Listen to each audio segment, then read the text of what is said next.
So this is going to be our 53rd year together. We've had 3 wonderful children. Lynn and I are best friends and always have been. I've never really had any significant problems.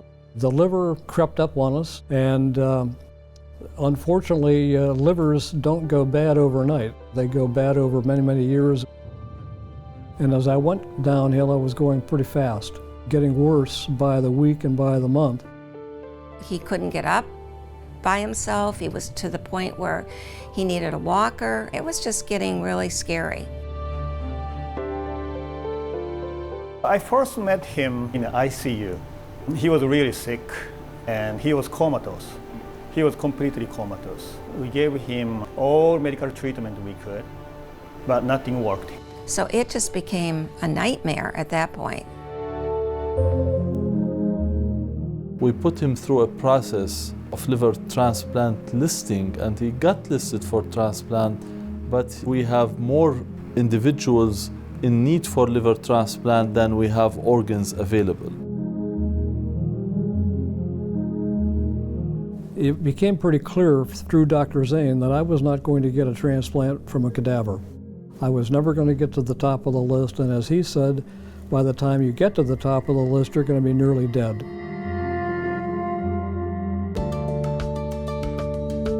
The Cleveland Clinic is one of the centers and in fact one of the pioneers in live donor liver transplant.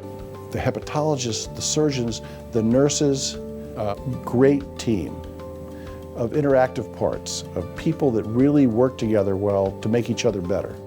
The concept behind living liver donation is very simple.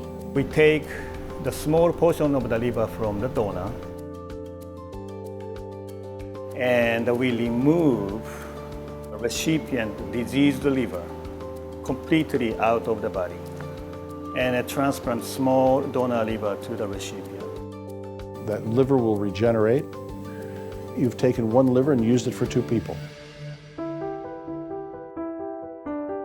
First of all, you look at your own children, but none of them had the same blood type that Doug has. As time went on, actually they had their own discussions with their family and friends until eventually a donor was identified. Ted Engle was my donor, and he is the son-in-law of my oldest and best friend in the world. I mentally was prepared, was looking forward to getting through the test to have this opportunity to eventually save someone. I had a peace the day of that surgery that I can't describe to you. When we go to the OR for a living donor, each one of those patients has 2 surgeons, so that the surgery of the 2, which are done simultaneously, can be perfectly choreographed and organized. 10 hours into surgery for Ted, they let Kelly know that Ted was finished. But then we had another couple more hours to wait before we actually saw Dr. Hashimoto again. And he came out to let us know that the surgery was done. Everything went great. He was giving us this, and then of course we all gave him a high five.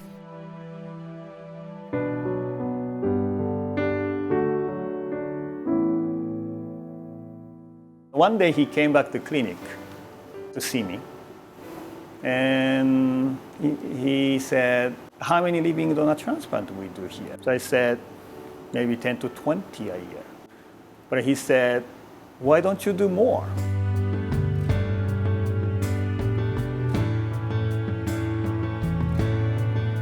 We wanted to see other people experience what I've experienced. I mean, I've been reborn in essence. And I think philanthropic gift targeted toward improving the public knowledge of live donor transplantation will certainly serve the purpose of saving many more lives. And the recognition and the funding that the chair provides is godsend. I consider myself a person at the right place at the right time. They got to make a difference in someone's life, and it actually made a huge difference in my life as well. And I'll be forever grateful to, obviously, Ted and his wife and kids for sustaining my life. The way I feel today, I expect it to be a very, very long life and very productive and very healthy life. Well, you're Superman now, right? Well, I'm not quite Superman, but I feel like I am.